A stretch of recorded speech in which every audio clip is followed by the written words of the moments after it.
Welcome to Shcmokes, where we're bringing you cannabis culture from a woman's point of view. And as always, here to elevate the cannabis industry. I'm one of your hosts, Ice Dawson, cannabis socialite. And I am Deshita Dawson, the weed head. Hi, sis. Hey, sis. Hey, sis. Today's episode of Shcmokes, Florida Republican Matt Gaetz investigation enters cannabis. Skittles sues Zkittlez over trademark infringement. And Alabama wants medical marijuana, but not for real. Ooh, okay. Well, listen, I know the tea is hot, so we're going to start things with what we always do, which is our high of the week. And I got a really cool high of the week because, you know, I'm always a proponent of trial and error and recognizing the importance of finding what works for you with cannabis because it is not a monolithic thing, not one size fits all. So Tetragram is my high of the week. It's a Black-owned digital platform and app where you can find what works. It's essentially a digital diary. So I know, Ice, you know that I have a very, detailed diary of what strains, cultivars, what different modalities of cannabis work for me and my early signs of MS. And I'm very particular. And so when I found out that there was an app that was available in over 90 dispensaries across the country, they supported and promoted, and it was Black owned, I was like, I definitely have to try it. So I just downloaded it and I am testing it, and I will definitely come back with more details for Shcmokes because this is one of those things where I feel like it's technology, it's getting in where you can fit in, it's solution oriented, it's everything that I talk about in my workbook, How to Succeed in the Cannabis Industry. And so I'm definitely proud of the efforts of Tetragram. And so you should check it out. You can go to tetragramapp.com to check it out. That is so dope. I definitely love Black people coming into the industry, crossing over their skills like we talk about. And just as somebody that also keeps track of their different strains that they've had, because I've had many, it is helpful to have like a diary that's kind of already set up for cannabis. So super dope. Everybody check that out.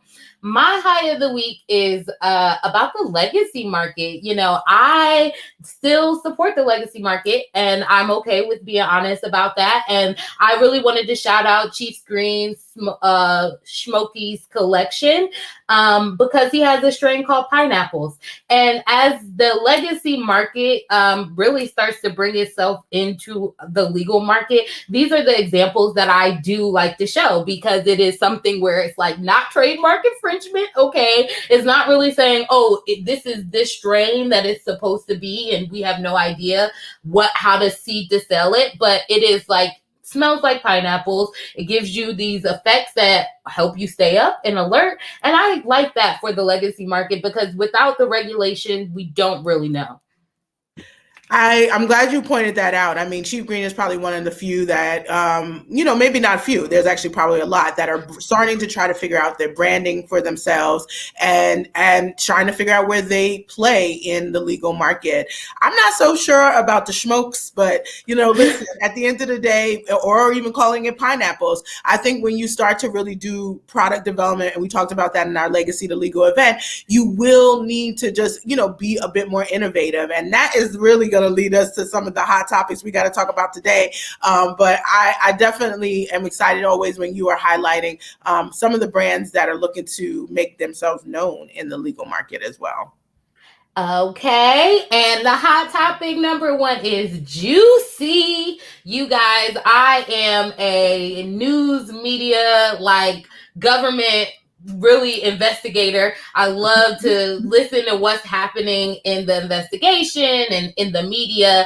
And this has been a real hot topic for MSNBC and the CNNs of the world because U.S. Representative Matt Gaetz out of Florida, he is a Republican, is now having his investigation interlock in cannabis. And I'm super excited to talk about it because I've been wanting to talk about it anyway. Now, if you don't know, here's a little bit of the backstory because, I got to get in the tea. Basically, they opened an investigation, the DOJ, on Matt Gaetz under human trafficking. He would go take these trips to the Caribbean islands, Bahamas, and he would have girls that were not quite legal and have them do all kinds of things allegedly for the government. And so they're taking a hard look into the investigation. There was a former associate of his that actually was getting indicted for it, and he was like, wait, you need to look at him. And they did, and now they are. And so with that being said, how does this tie into medical marijuana in Florida? You may ask, because Dashita did ask me that. What does it have to do with it? That's what she said. And so they're really surrounding their investigation under those things for his trip that he went to the Bahamas a couple years ago. And how to get into medical marijuana is that they basically had some of his associates that are big leaders in the medical marijuana space of Florida, and we know that is a very small space. They were on this trip with him, which now leaves the door open for them to investigate medical marijuana corruption in Florida. And so let's talk about it. Matt Gaetz has been a supporter of cannabis for a very long time, almost a decade. No one would have ever knew. He has sponsored quite a few bills for medical marijuana that didn't reach the ballot or reach the success of the legislator voting on it. But he did actually get approved for their medical marijuana program now. And what is very interesting is that his two associates that were in the Bahamas with him are the people that he works with in the medical marijuana. One is a former, a fellow Republican. I might mess these people names up, so y'all bear with me. Brasher, okay, and okay, Brasher. I'm a little. I already knew. And then he has, and he is a actual lawmaker. And then we have Perzolio, who is a doctor out of Orlando. And what's quite interesting is that in this bill, they wrote it to be very restrictive, which allows Brasher's family to have few of the licenses that are in the cannabis market. Perzoli, who is a doctor, felt like, hey, every company needs to have a medical doctor, a part of their board or a role in the medical marijuana. And so he forced his hand on that, and now that is in there. And he ended up creating a whole consulting company and association out of it and everything. So the tea is hot, honey. It's very hot. And you know what? I was definitely questionable. I was like, listen, we don't have to report on things that don't make any sense if it don't, connect to cannabis. But you're right. We have seen that this representative, Matt Gaetz, has been a supporter of cannabis. Some people like to believe that cannabis is only Democratic supported just because of what's happened at the national stage. But the fact of the matter, on a state level, what has happened is usually it is a bipartisan topic. And so when you started breaking down the tea about some of these people who have gotten access to the industry, in a way that we know is very covetous, like monopolies. There are 5 licenses in Florida. This Bashir's family owns one of the licensees. So that means you basically have an ability to own at minimum 20% of the market, maybe more if you do more. And there's a doctor who has now influenced the legislation, testified, and I don't think there's anything wrong with that. There should be doctors associated with medical cannabis. It would help, however, if the doctors learned about the endocannabinoid system whilst in medical school, but it would also help if we knew that there were going to be an access to all types of doctors. So we have this, white male government official who is now potentially having pre-conversations with people, these 2 other white males, in order for them to be able to corner the market. Yes, if I'm in Florida, I'm already tight because there's only 5 freaking licenses. But now I'm more so tight because you're showing some level of proof, that there was alleged corruption and colluding before these licenses became available. And that's the back channel conversations that we're not privy to as people of color, because we don't hold these roles, especially in states like Florida. And that's the back channel deals that create monopolies in a state where the medicine is still not the best for the patients. And the market is still criminalizing mostly Black and brown folks for being consumers. Okay, you are speaking straight up facts. You know, a lot. It's so interesting that a fellow lawmaker whole entity can have a license, where in most states, you know, they do not allow regulators and lawmakers to have these type of licenses. So it is quite a curious thing. And, you know, everybody keeps sounding off in the comments, because like this just is hopefully blows open the Florida medical marijuana program. Hopefully this opens up the licenses and the patients, because they're like, hey, our people really like having medical marijuana. They don't like the way the system is. And the system was jacked up since he's been trying to introduce it since 2014. So there's an element of it. Use this investigation to your advantage, okay? Use it to your advantage. How? You can show them that y'all wanted medical marijuana, but they did not operate in the right way to do it. And so they need to go back, look at that framework, and correct it. So I mean, it really is juicy. I'm like, what happened on this Bahamas trip? How many more medical marijuana programs are in there? You know, did they have somebody from somewhere else and didn't tell us? And you know, they help him with campaign funding too. So that's also something that they're probably gonna have to look at for the investigation as well. So, because you know, money talks and BS walks. Okay. Okay. Well, listen, you got all the receipts. I am definitely going to be waiting to hear, because I wasn't following any of this. I was like, oh, another politician is being caught with his pants down. Right. And what are we going to do about it? This is the problem that we have with our country, and, you know, how we've allowed people to be in charge, and they dictate how we live, you know, ultimately. And so I hope that these are just points of encouragement to why we need to actually continue to vote, continue to be vocal, continue to be civically engaged all the time about everything, and not just about cannabis. Oh, and with that being said, we're going to move to hot topic number 2, because we need some people to be a little bit more engaged here, which is all about them banning something that we actually don't know all about. Let's talk about it. And it is one of the hottest trends to hit cannabis yet, right? We've seen CBD blow up and blow out, but now there's been this new trend about Delta. We haven't covered it a lot because, you know, Dashida's the scientist. I am not, okay? I am the tea catcher. But the tea is saying that Delta 8 is being banned. Delta 8 along with Delta 9 is being banned in many states like Alaska, Arkansas, Arizona, Colorado, Montana. A lot of these states that have actual cannabis in like a cannabis market, whether it's a medical marijuana program or adult use program, and they're banning Delta 8.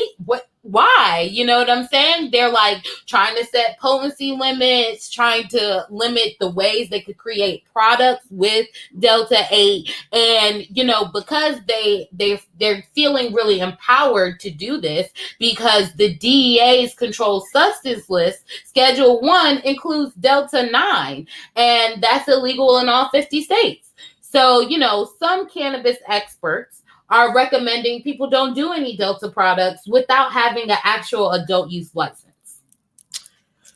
Where do I begin? I mean, I'm a frustrated scientist because I work in a world where people who get to make the rules have like little to no scientific understanding and knowledge, and it becomes really frustrating. So let's start, like, back up a bit just to talk about the fact that the Delta nomenclature is related to where the double bond is on one of the carbon rings for THC. It's all THC. It just is because of a chemical reaction, we've had that bond shift, and whether it's at the 8 spot, the 9 spot, or the 10 spot. What we ban as regular THC is just Delta 9 THC.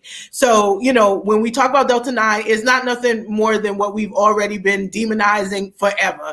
The difference between Delta 9 and Delta 10 for the average person looking at the molecule, the picture of the molecule, you're not going to be able to see it. It's actually one of those type of tests where they say which one of these things is different, and you got to really look for it.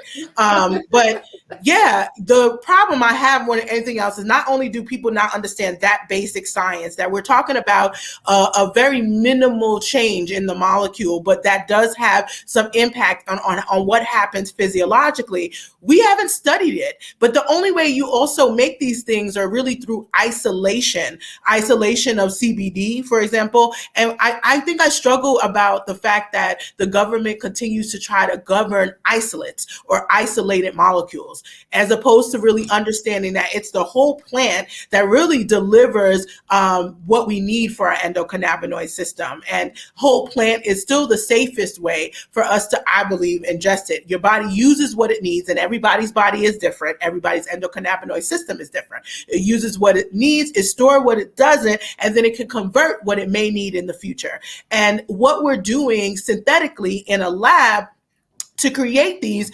yes, can help with very acute things or levels that are, really need high concentrated levels. And this is a much better way to get to that potency. But to be honest, part of the reason why the government is chasing regulation of these individual molecules is because we have business owners that are chasing the capitalistic opportunity around individual molecules.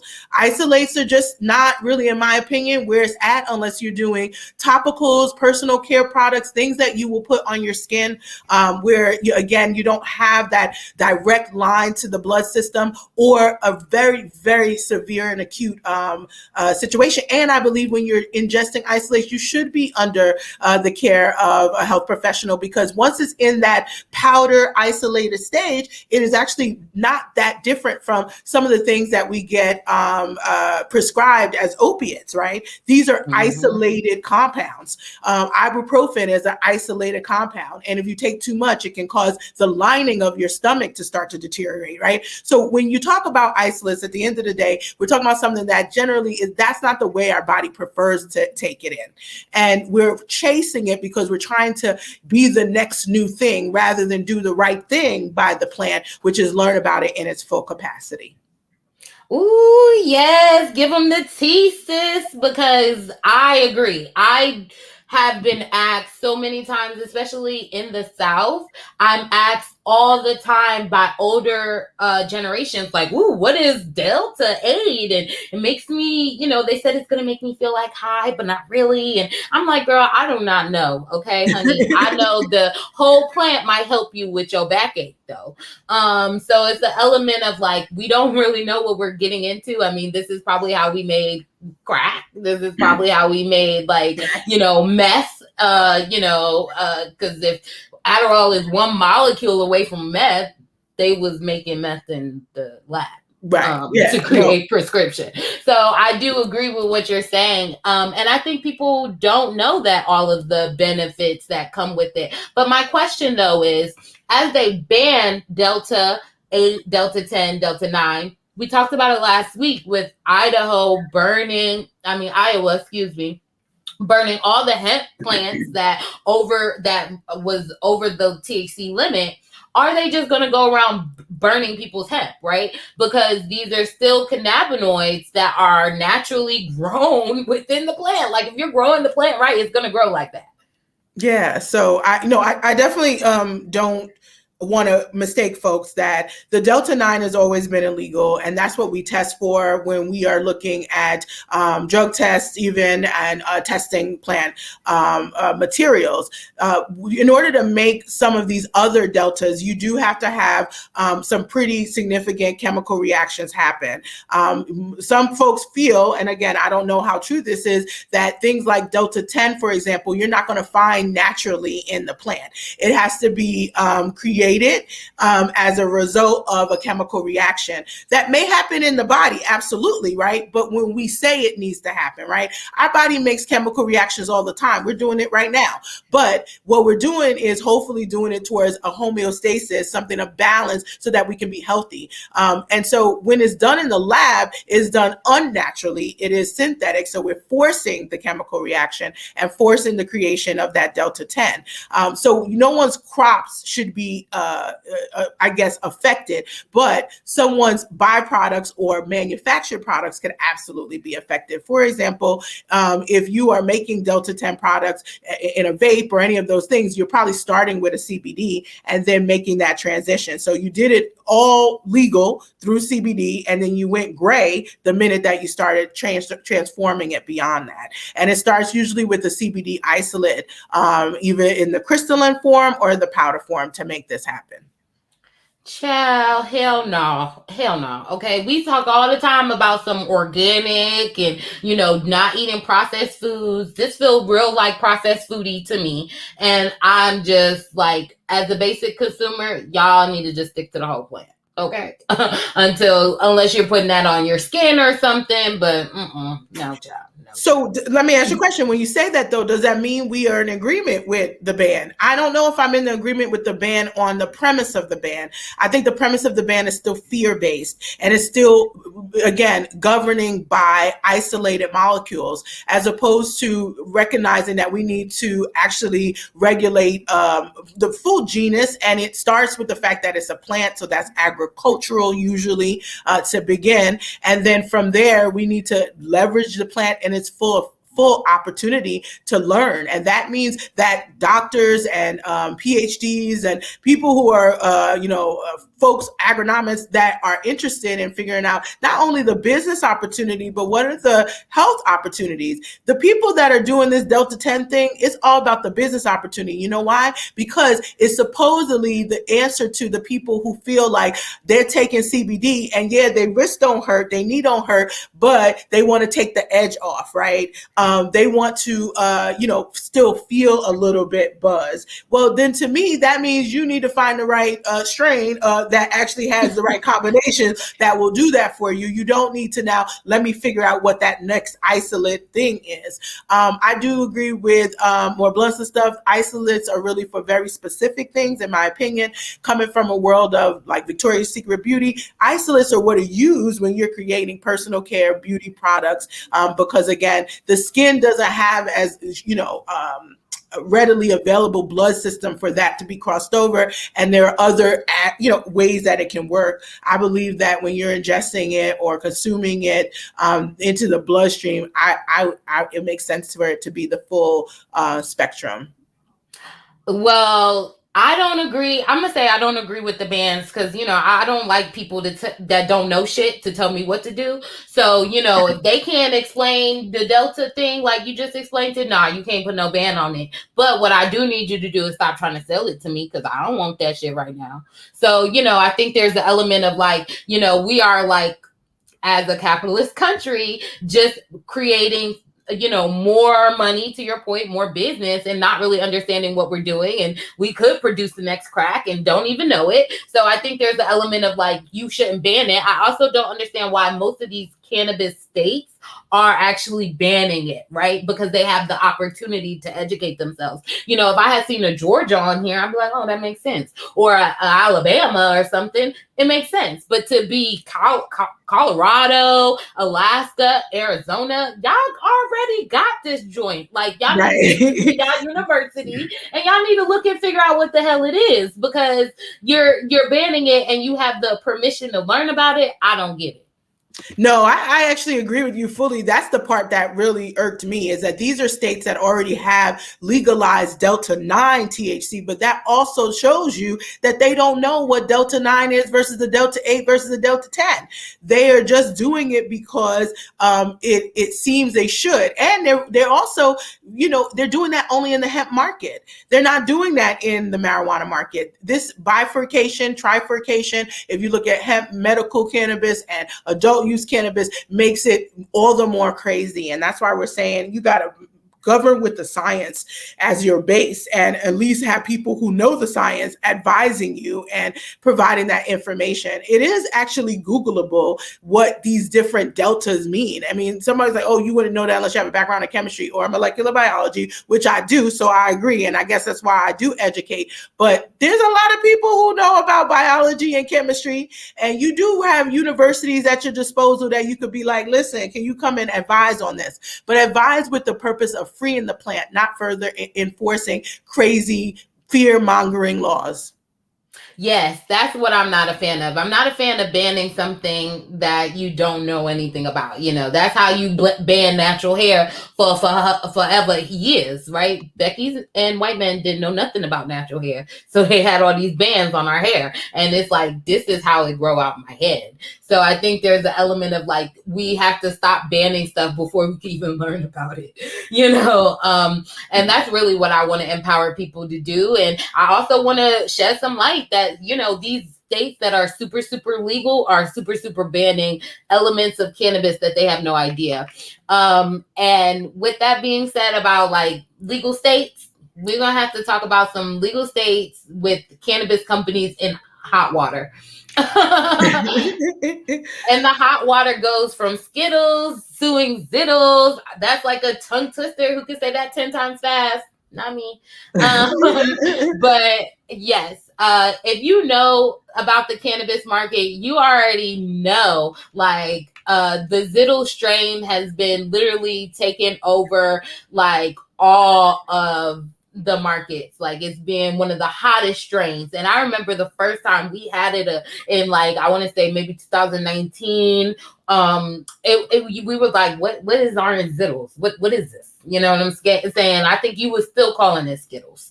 But let's get into the trademark infringement. So the owner of Skittles, which also owns Starburst and Lifesaver candies, filed a complaint against, I don't even know their name, Turcogs, which is, they make a THC and THC candy, but they also have a strain of it. So it gets real confusing. Why is it also confusing? Because they filed lawsuits in 3 different areas, in Illinois, in California, and in Canada. And they just want Zkittlez to just stop. Stop with the clothing and merchandise. Stop with the logo. Stop with the website. And they want them to hand everything over to Skittles, which, that's a little like, gosh, look at the eye a little close because everybody want to be in cannabis. They want them to hand it over because at the end of the day, Skittles feels like it's way too confusing. Their actual collateral looks way too much like theirs, and that Skittles is a family candy that is meant to be shared with the family. And if cannabis is not supposed to be marketing to children, then it should not have our logo or our name on it. Yeah, I'm like, where do I start? I've written about this many of times for Entrepreneur magazine, and I feel that this is one of those areas where I am constantly saying we have remnants of the legacy market that aren't always good. Like we take some parts and then not others, and this is one of those where we have to work out those challenges or the gaps in knowledge. A lot of things that I have seen in the legacy market, and I tell you this every time I have been to a pop-up or recognize that I'm talking to someone who's an entrepreneur, there is a lot of lazy marketing because you literally are taking a whole concept that you saw and maybe in your mind on the right strain, you were like, that was a good idea. And you now name your thing that. But in the legal market of any type of business, there is something called trademark infringement. And essentially it makes it so that it allows people to say, hey, I made this. Like I actually have the weed head trademark. I am the weed head. And so if someone else is trying to now create things around that, I have a power from authority of the United States to say, nope, I've already claimed that. It allows you to almost stake claim to things. Skittles have been around forever, and they are a very large consumer packaged good company. Like you said, it is the Wrigley's brands of company, of business. And I think that should be concerning to anyone. But we've seen this before, right? Starbucks with the Dabbuccino, that was actually in 2017, and one of the first big companies to actually come out and be like, nah, that's not happening.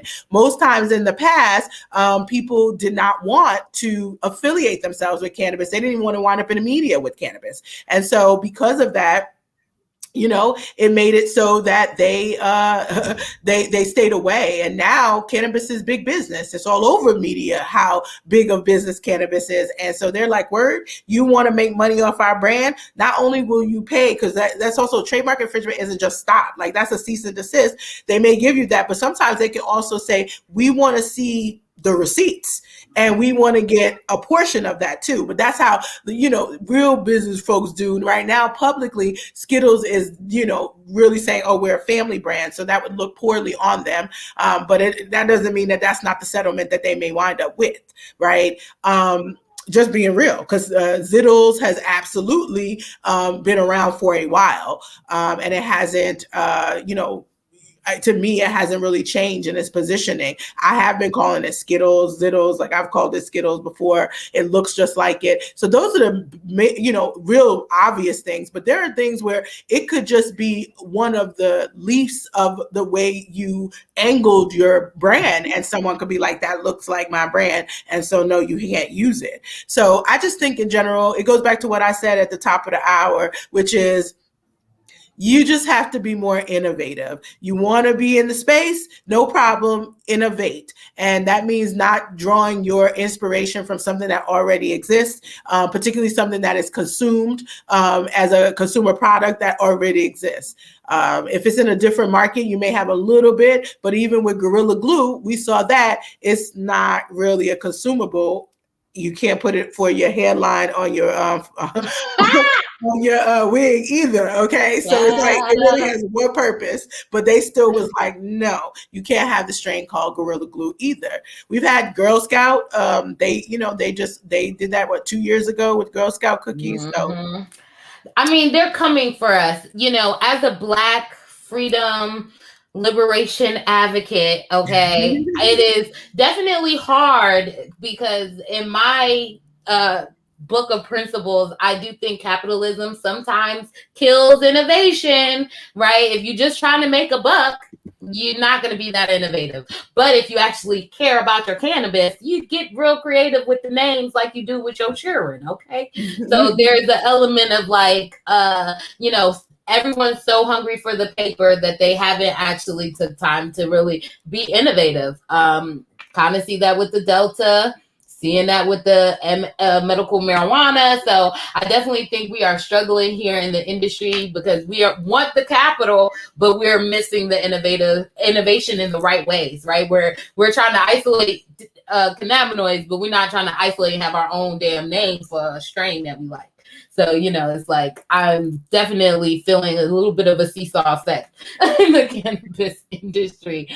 But nonetheless, you guys, let me know if y'all see this being snatched off the shelves in your dispensary, especially in Illinois and in California. And I would definitely love to hear how this goes in Canada, because I don't even know what type of trademark laws they have. Well, they have a similar type of trademark law, and I think really there's international trademarks, right? You can register your brand in multiple countries at the same time by doing an international trademark. So once you start dealing in that, we're talking about bigger money. They may want to see the books.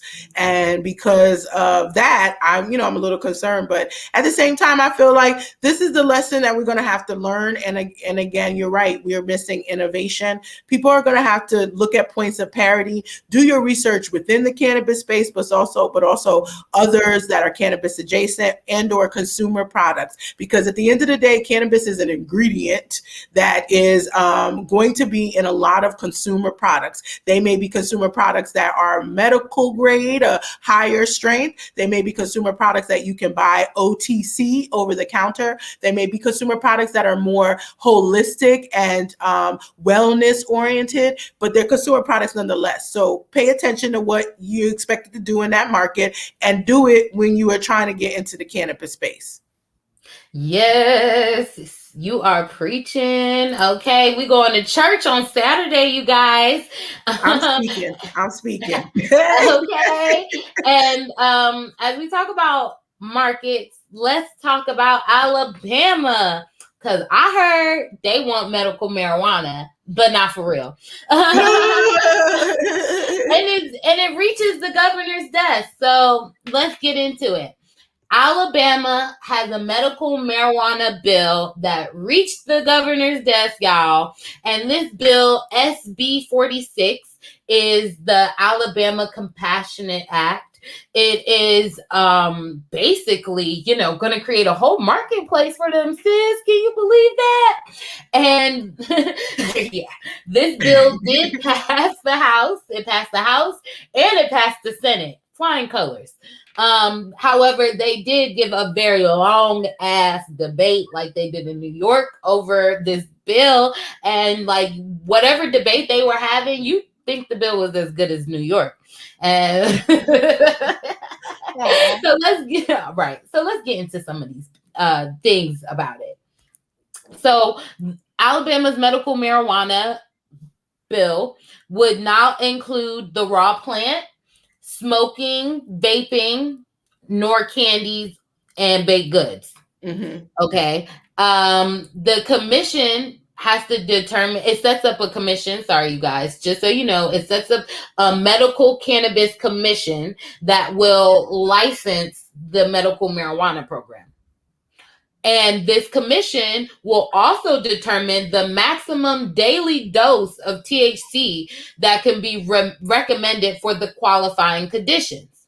But it cannot exceed 50 milligrams.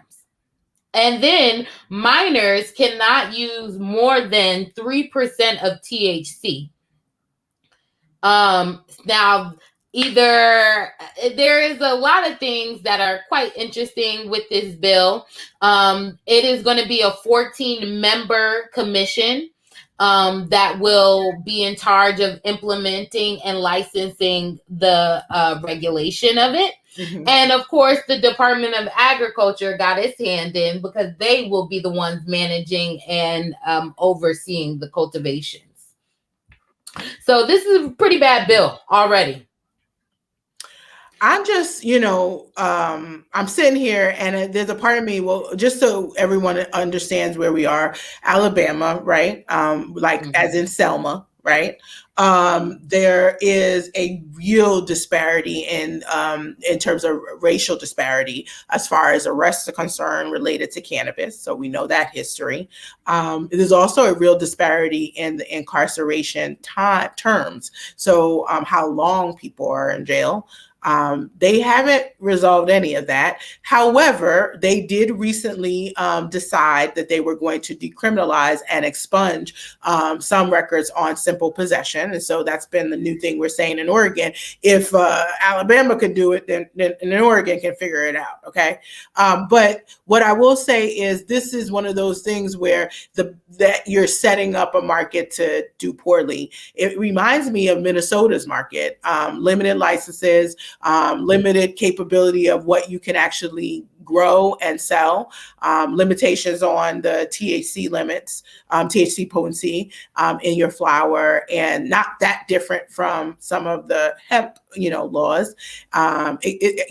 I'm not sure, again, how helpful this is. And, if I'm one of the people who is in this area, I'm thinking I don't support the bill and I'd rather just it not be legal, just continue to decriminalize. You don't have to set up a market for us to save people's lives and to change people's lives. This market setup is purely for capitalizing, and that's for the people who are going to be the operators, but also for the state. They see it as revenue. And the way they're doing the revenue, they're taxing both the operators, which are very limited, so they're giving them what they call a privilege tax, and they're also taxing the actual sales at 9%, which means that they're on the lower end compared to other states like Washington State is 37%, I believe.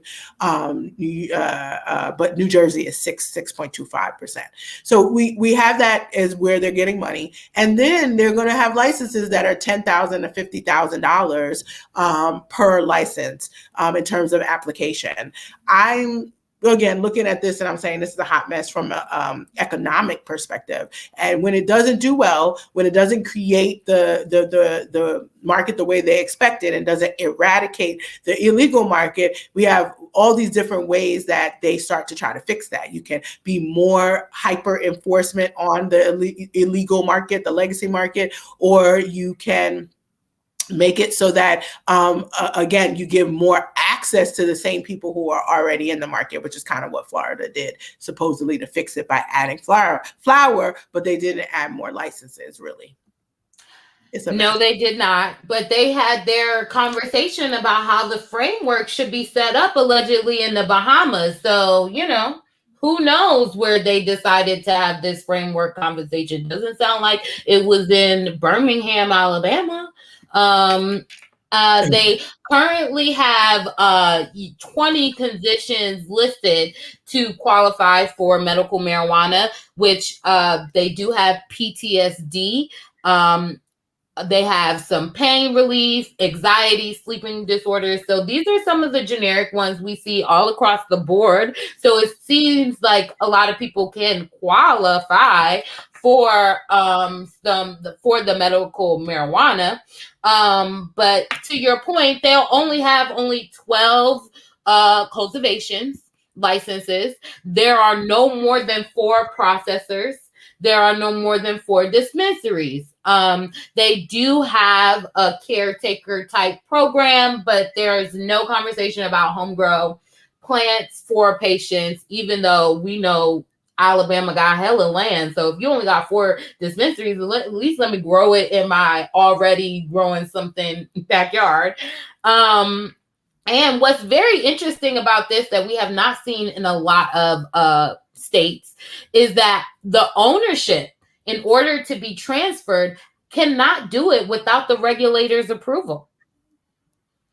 Yeah, I mean, to me, again, this is what we see when we have fear as the basis of our legislation, as opposed to the reality of the science behind the plant or the systemic racism that has been, embedded in cannabis criminalization. They have no desire to do either. There's no equity in this at all. I question patient equity because 4 dispensaries with up to 3 locations basically means there are 12 places in the state of Alabama that you'll be able to legally get cannabis. And that isn't enough. And we know that's not enough because that's not the way the legacy market is set up. Most people have a couple of plugs that they know because sometimes you got it. It's the same way we shop anywhere else. It's like, all right, I'm going to check my favorite store first. If it don't got it there, then I'm going to go here. And you also want variety. And I think that the way they've set it up, I'm glad they at least increased the cultivation from 4 to 12. House bill had 4. I think Senate's bill had 12, and the Senate's bill, I believe, is actually taking a precedent here. Those bills were not the same. And so that's why this has not fully passed yet, and it hasn't gone to the governor's desk. Those bills were, and in order for that to go to the governor's desk, it has to be the same exact bill. We saw this issue in New Jersey, and it stalled a bit, but this is what has now happened. It has to go back to the Senate's floor in order for them to address some of these amendments to make it match. And it looks like the Senate is trying to match the House. But this is ridiculous. I'm I'm not sure again how I can even express just without cussing and being being extra, that this is just the type of stuff that sets up the people who live in Alabama on a whole different lifestyle introduction or reintroduction to cannabis as medicine.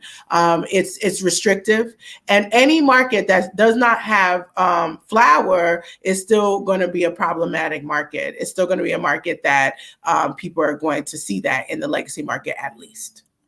Well, don't worry, Dashida. You don't have to be cussing and fussing, because I will cuss and fuss for you. And really, the tea and the gag is that Mississippi bill was real, real good. It was open, it was free, and it allows patients to really benefit from cannabis. And even though lawmakers tried to trick them, we had a whole episode about it last season on Skittles, tried to trick the people still came out and voted for the right ballot. Well, Alabama was like, oh, no. They're going to have to go through a process in order to get the people's choice in the type of medical marijuana market they want. So they jump in the gun and they pass in this quickly because they know the people are connecting and really forming a union.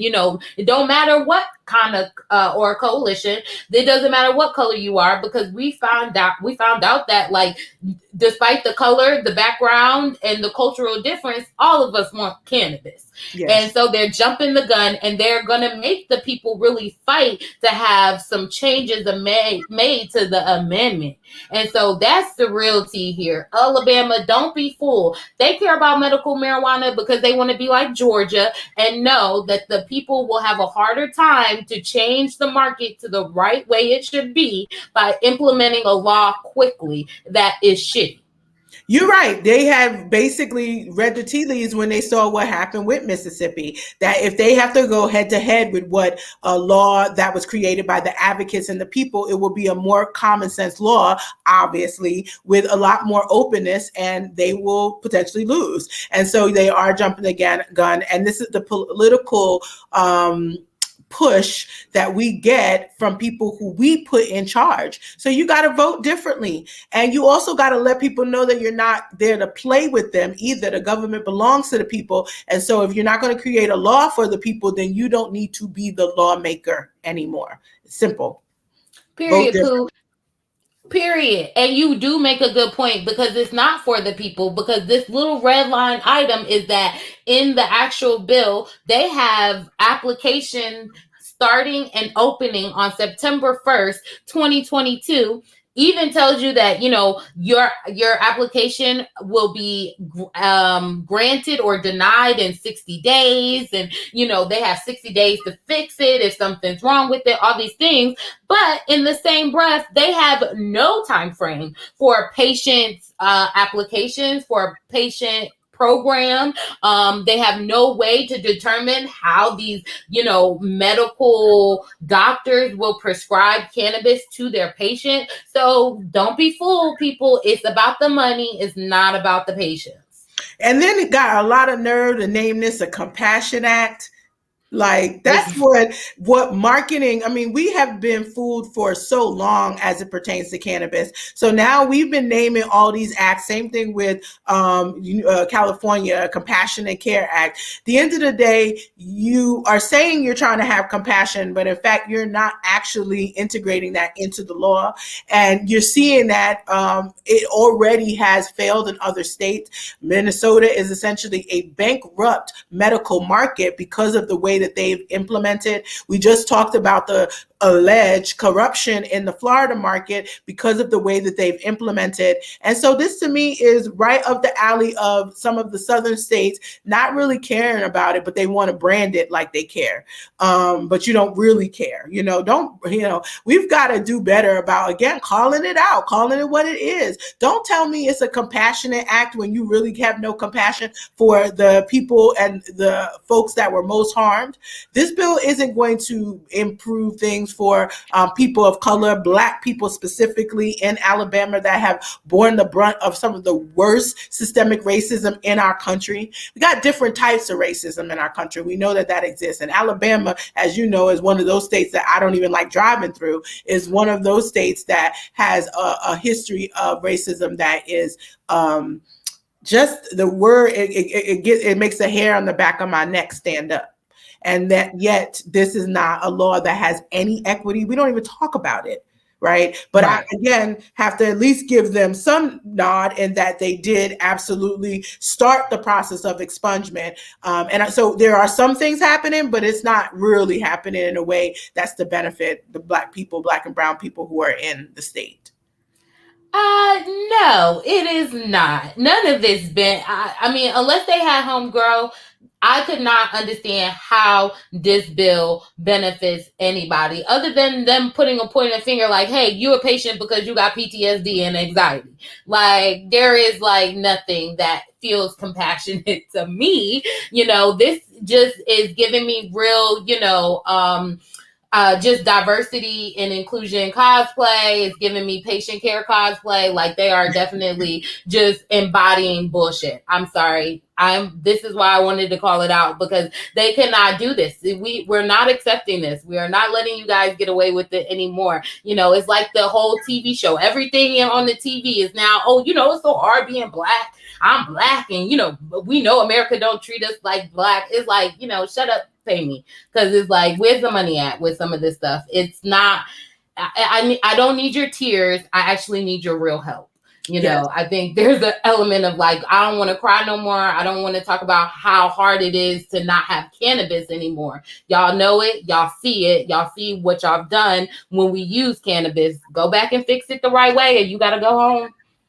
Absolutely. I think that when I say how you're going to win when you're not right within, this is what I'm talking about. And I can't see, like Michael said, the legacy market going away. But what I worry about are the people, the diversity of people, right? Because there's a whole bunch of people in the legacy market that are consumers and or entrepreneurs being, again, the brunt of poor regulatory frameworks, and that includes enforcement, and that includes incarceration and further lives being destroyed and the collateral damage as a result. So hopefully we can stop it in its tracks. That's why we talk about it on Shcmokes. That's why I'm glad it was a main topic, because we have a lot of people around the country in cannabis acting like this is a celebratory moment because we get to count off or check off another state as medical. But if it ain't real, then it's sort of one of those things where, is it doing us more harm than good? And I'm starting to believe that it does us more harm when we try to celebrate things that are little baby steps forward, when we have half a whole coast that is leap yards and ahead, and we can learn from that. We act like Alabama is in a whole nother country. We act like right. Georgia is in a whole nother country. And when I see the case of the young man who got arrested driving from Arizona, where he was a medical patient, to whatever state, and getting arrested, it might have been in Alabama. It was in Alabama, exactly. You're right. And why? Because really he got harassed. He was at a gas station jamming to some music, and the police officer felt that this Black boy Joy was not going to be tolerated. And that's even how they even came into his presence. So we're talking about a state, again, that doesn't actually respect or care for Black lives, period. And hasn't ever in its history of it being part of the union, but it is still part of the United States. It's still connecting to states that have legalized programs. And we need to be in a point now where we're demanding that this segmented way of life no longer be, right? It reminds me of being back in the 60s and the 50s, where it was, you might be in one state where you could eat at a counter with a white person, and then you done gone to the next state and you done lost your mind because you didn't realize that you ain't supposed to be at that counter. And now I feel that way with cannabis the more I travel around the country. Yes, it's a civil rights issue. Civil rights issue. And, this Compassion Act is giving me real performative compassion right now. It's not real compassion. This is a performance, you guys, and it's time for them to end the show. And hopefully we got some people out in Alabama. I know some people in Alabama. Every Black person probably know at least one person in Alabama, truth be told. With you land, need to let them. Okay. Yes, with land. You need to go ahead and tell them to call their lawmakers and tell them that they lost their ever-loving mind trying to do a compassion act on medical marijuana and don't know not one thing about it, okay? Because it's really just giving me performative. Like, is it a performance? Like, are y'all really trying to allow medical marijuana?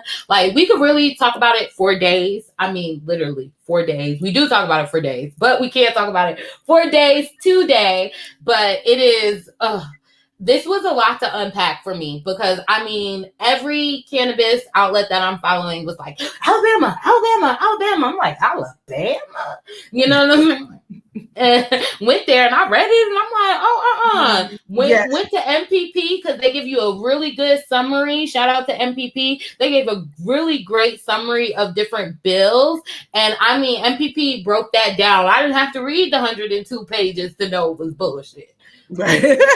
No, I definitely appreciate MPP's breakdown. They're one of the URLs that I, keep on a little bookmark just to see what has been updated, especially when you want to compare different bills. But you're right. I think that we have to call out our media, even cannabis media, the same way I've been calling them out about using recreational. Stop celebrating things that should not be celebrated, right? Stop celebrating things in the cannabis space. Call it what it is and stop pretending like we are light years ahead in the conversation already, please. Okay, exactly. Thank you. Like, don't do it again. I don't never want to pop up and see another medical marijuana bill that is worse than the hemp farm bill, as far as I'm damn concerned. Worse than the hemp farm bill popping up on our screen and being like, ooh, is the governor going to sign it? I hope not. I hope she got something else to do, okay? Because we don't want her to sign that. Hello? So we are not here for it. But with that being said, thank you guys for joining us. Okay. Call them people in Alabama. Yes. All right. So, of course, this has been a really, really tea-filled week. And I want to thank you so much for bringing that tea. And, of course, everybody can find the tea on all of the platforms that we're on. I just want to shout out that we're now on Audible as well. We literally are any place that you're listening to anything, you can find Shcmokes, which means that you can go all the way back. You can binge more than 70 episodes. We have been doing the thing. It's always exciting, of course, to just, again, shout out my little sis for this being your brainchild and including big sis on with the show. Yes. Well, I love to talk trash. And so, I really went in. We really went in on Alabama, but we also, again, Black freedom fighter.